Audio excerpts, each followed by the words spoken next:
नमस्कार विद्यार्थियों। आज अपन बात करेंगे जो मुद्रा का परिमाण सिद्धांत है, जिसमें कि फीसर है,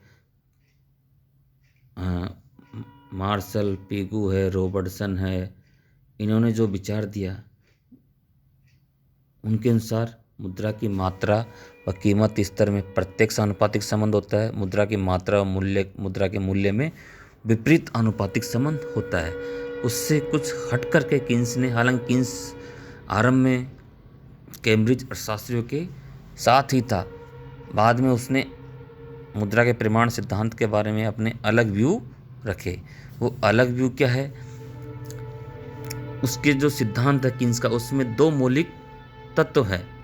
पहला है मुद्रा की मात्रा तथा कीमत स्तर में अप्रत्यक्ष संबंध होता है। कीन्स कहता है संबंध होता है, लेकिन मुद्रा की मात्रा व कीमत स्तर में अप्रत्यक्ष संबंध होता है। दूसरा मौलिक तत्व क्या है? जब तक अर्थव्यवस्था में बेरोजगारी रहेगी, उत्पादन में वृद्धि का अनुपात मुद्रा की मात्रा के बराबर होगा। यानी मुद्रा की मात्रा बढ़ेगी, अर्थव्यवस्था में बेरोजगारी है, तो उत्पादन में भी उसी अनुपात में वृद्धि होगी। और जब पूर्ण रोजगार होगा तो कीमतों में वृद्धि का अनुपात मुद्रा की मात्रा के अनुपात में होगा। यानी जब अर्थव्यवस्था पूर्ण रोजगार में होगी तो कीमतों में वृद्धि है जो मुद्रा की मात्रा के अनुसार ही होगी, फीसर के अनुसार ही। फिर ये सिद्धांत कहते हैं। कीन्स कहता है कि मुद्रा की मात्रा में परिवर्तन होने के फलस्वरूप सबसे पहला प्रभाव पड़ता है ब्याज की दर में। ब्याज की दर में परिवर्तन होगा, इसके बाद निवेश में परिवर्तन होगा, उसके बाद उत्पादन में परिवर्तन होगा, उसके बाद उत्पादन की लागतों में परिवर्तन होगा, फिर उसके बाद कीमतों में परिवर्तन होगा। इस प्रकार मुद्रा की मात्रा व कीमत स्तर में अप्रत्यक्ष संबंध होता है, जो कि अपन चार्ट से देख सकते हैं। इसी को अपन यदि एक्सप्लेन करें तो सबसे पहले क्या, मुद्रा की मात्रा में परिवर्तन होगा तो सबसे प्रारंभिक प्रभाव ब्याज की दर पर पड़ता है। जब मुद्रा की मात्रा को बढ़ाया जाता है, यदि सट्टा उद्देश्य के लिए तरलता अधिमान में कोई अंतर ना आए तो ब्याज की दर कम होगी। यानी सबसे पहले मुद्रा की मात्रा बढ़ेगी, ब्याज की दर कम होगी। अब ब्याज की दर कम होने पर क्या होता है? पूंजी की जो सीमांत उत्पादकता है, मार्जिनल एफिशिएंसी ऑफ कैपिटल, तथा उपभोग की सीमांत प्रवृत्ति, MPC, marginal propensity to consume, में परिवर्तन नहीं आने पर निवेश को प्रोत्साहन मिलेगा। यानी ब्याज की दर घटेगी, मुद्रा की मात्रा बढ़ेगी, ब्याज की दर घटेगी और निवेश बढ़ेगा। और निवेश बढ़ने के फलस्वरूप गुणक प्रभाव के कारण आय में वृद्धि निवेश से कई गुना अधिक हो जाएगी।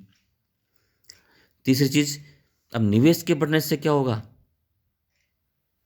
आय बढ़ेगी, रोजगार बढ़ेगा और उत्पादन में वृद्धि होगी।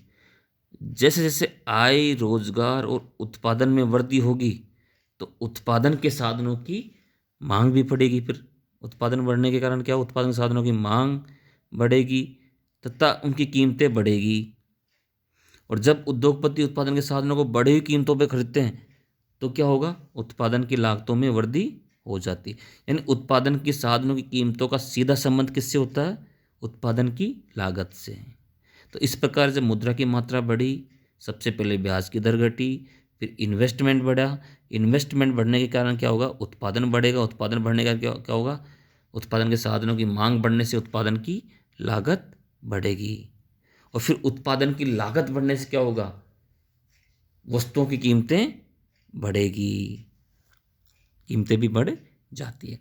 और जब पूर्ण रोजगार की अवस्था पहुंच जाती है तो फिर रोजगार में नहीं बढ़ सकता। तो ऐसी दशा में क्या होगा? मुद्रा की मात्रा में वृद्धि होने के कारण सिर्फ कीमतें ही बढ़ेगी और उत्पादन में वृद्धि नहीं होगी। तो और इस पर कह सकते हैं कि पूर्ण रोजगार की स्थिति से पहले भी मुद्रा की मात्रा बढ़ने पर कीमतें बढ़ सकती है। तो इस प्रकार मुद्रा का परिमाण का कीमत स्तर पर प्रत्यक्ष प्रभाव न होकर के अप्रत्यक्ष प्रभाव पड़ता है। और कीन्स के इस विचार को ही परिमाण सिद्धांत की कारणता का विपरीत सिद्धांत भी कहते हैं। तो इस प्रकार संक्षेप में अपन कह सकते हैं कीन्स के अनुसार मुद्रा की मात्रा वृद्धि होने के फलस्वरूप ब्याज की दर कम होगी, ब्याज की दर कम होने से निवेश बढ़ेगा, निवेश बढ़ने के कारण उत्पादन के साधनों की मांग बढ़ती है, इस कारण उत्पादन की लागतें बढ़ती है और फिर अंततः कीमतें ही बढ़ती है।